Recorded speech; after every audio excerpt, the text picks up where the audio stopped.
Well, howdy there, Internet people. It's Bo again. So I got a question from a teacher, and I'm going to read the question because it is fantastic. It's amazing, and there's a lot of sub-questions in it. Bo, for the boy and the pledge, as a teacher, I am torn about whether it's okay that the boy refused to leave the room with the principal such that the police had to be called. To me, with the witnesses he had and the knowledge that his parents had spoken to the school, wouldn't going have helped his case against the sub and been less disruptive? Or am I wrong for thinking compliance at that point makes him look more respectful? Given those teachable moments, I want to be ready to teach my kids to self-advocate the right way. And right is in quotation marks, which I love. This is amazing. Okay. Okay. So the first thing that we have to assume is that he didn't have a teacher like you. That's the first thing we have to assume. We have to assume that he did not have a teacher who was interested in teaching her students how to self-advocate for their rights. That's not common. And then let's say, devil's advocate, that he did have a teacher that did this and trained him in how to self-advocate correctly, whatever that may be. What are the odds that he's going to remember his training?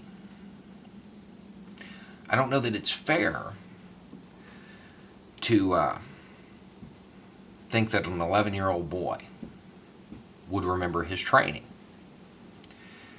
It seems that there were 3 adults in the room that couldn't remember theirs. These situations are tense. They're high pressure.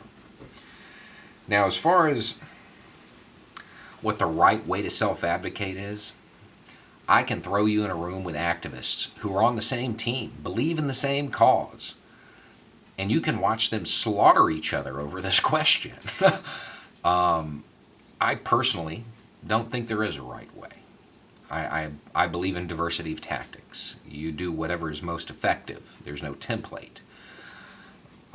The 3 main schools of thought are non-compliance until you've proven your point, which seems to be what you're suggesting here. Non-compliance until you force the arrest and therefore get the lawsuit to change policy, or direct action, which in this case would end up being violent. I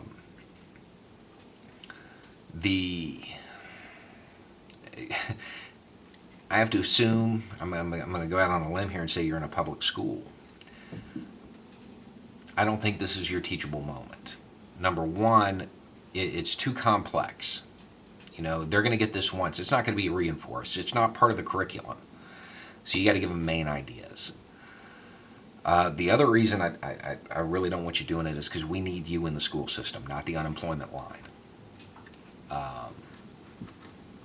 I think your teachable moment is simply teaching them that they can self-advocate for their rights, that they can stand up for themselves, and just teaching them what their rights are. A lot of people don't know, and if you don't assert your rights, you don't have any. That's the reality of it.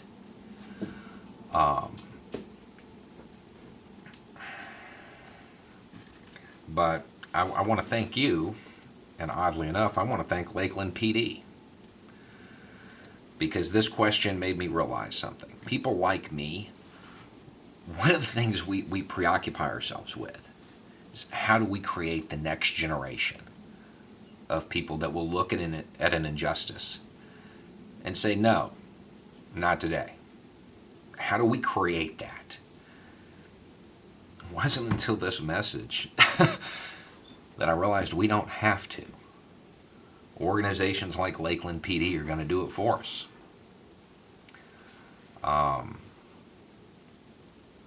Certainly this kid, his resolve is steeled now. And every child in that class that watched this has now seen an overreactive government. That creates people that will get involved. That creates defiance. And I love that, I'm not going to say your name, don't worry, but you're not right next door to this place, you know? This has turned into a national conversation because of an injustice in Lakeland, Florida. Students all over the country, assuming there are more teachers of your caliber, are going to learn about their rights. And they're going to learn about the kid in Florida who took a stand. Now, as far as appearing respectful, there's no way to do that. There is no way to do that. It doesn't matter it doesn't matter what form of activism you choose. You're going to make somebody mad. The best example I can give is the movement from Black Americans to have cops stop shooting them while they're unarmed.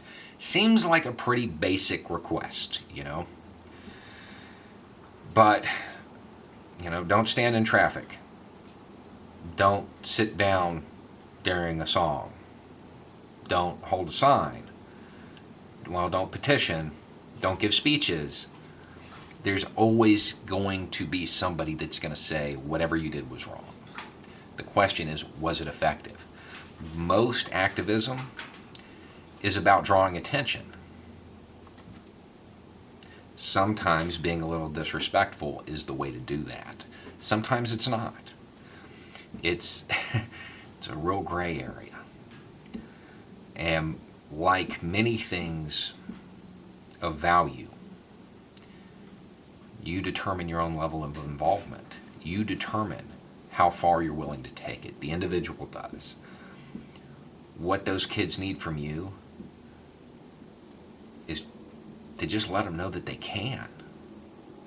Just let them know that it is okay to advocate for yourself, to stand up for your rights. That Big Daddy government isn't always correct. And you owe your allegiance